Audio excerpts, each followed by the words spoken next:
One thing I've learned over the years is that if you are spending way too long in front of the camera trying to record your video, you're doing retake after retake, and it's just not going smoothly, and you're very frustrated and overwhelmed, and the process is taking really long, then it's probably not the recording that's at fault. It's probably the fact that your planning and prep is not of a certain standard. And by planning and prep, I mean that you probably don't have a video script, or you don't have like the right kind of video script that's going to help you in your production.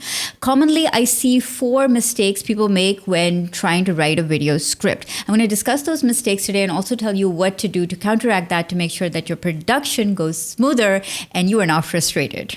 Hey, if you're new here, I'm Salma Jaffrey, and on this channel, I talk about building your visibility, credibility, and profitability with YouTube. So if that's what you want to do, then hit that red subscribe button and the bell icon, and let's begin. Now, I can tell you from personal experience that when I first started to create videos, I would be like, have a topic in my mind, I would turn on the camera, hit record, and expect magic to happen. It never worked out that way. It was so frustrating because without knowing having a plan, without knowing what I was going to talk about clearly, I would ramble. I would I would keep trying to get it perfect.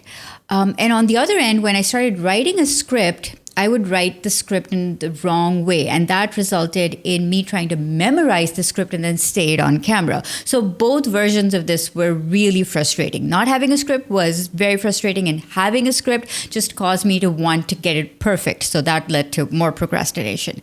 So the first script writing mistake is writing in full sentences and paragraphs.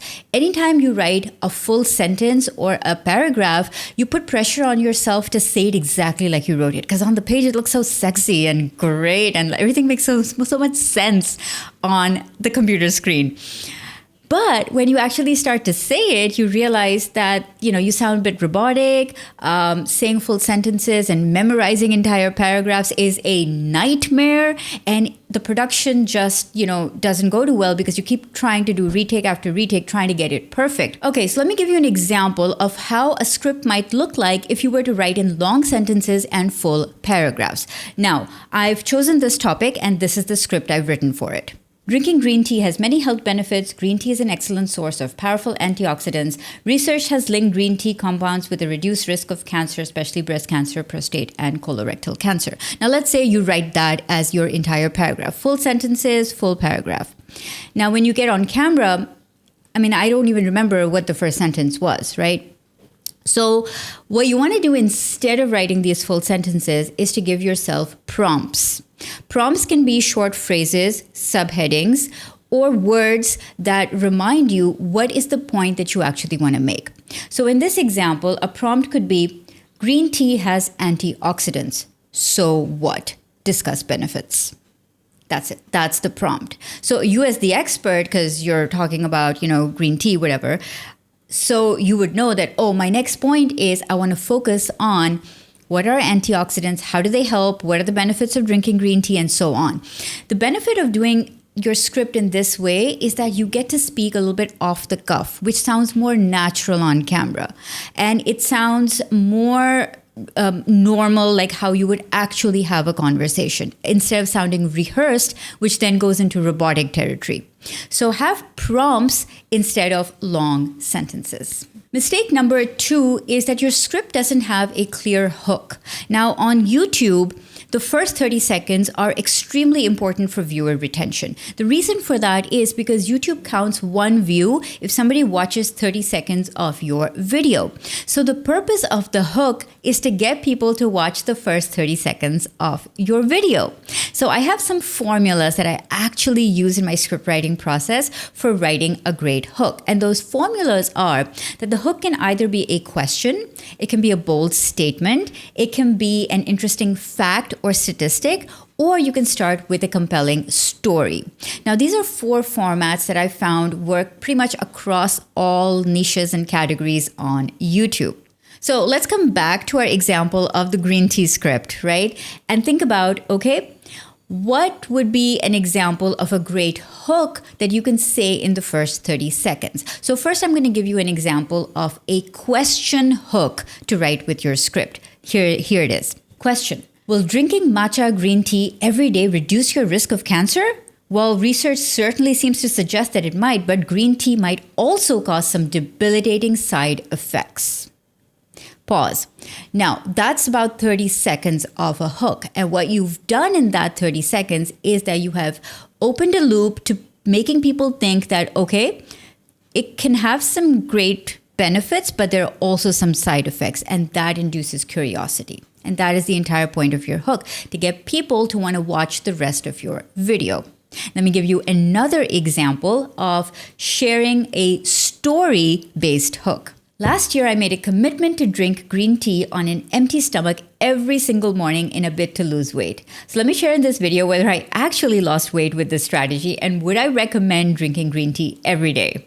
Again, I've done the same thing. I've opened a loop, and now you're curious to see whether drinking green tea every morning actually helped me reduce weight or not, right? So can you see how creating a hook is really, really essential to getting people to want to watch the rest of your video, because you have added in some curiosity factor right there in the hook, which makes them feel like, oh, the rest of the video is something that is applicable and relevant to me. This is information I want to know.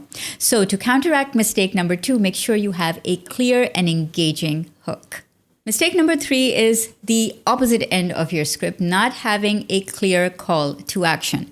Now, call to action typically comes in the end of your video, but it could also come in the beginning or the middle of your video, such as, for example, in this video, within the first, minute or so, I asked you to subscribe. That's a call to action. At the end of this video, I'm probably going to ask you to do something as well.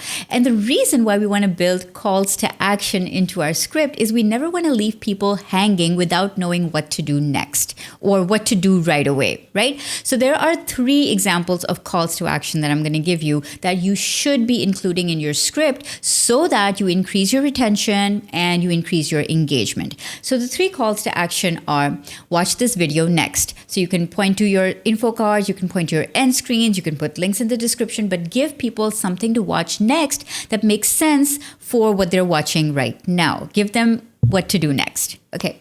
The second call to action that you can do is to ask them to click a link in your description to get a freebie.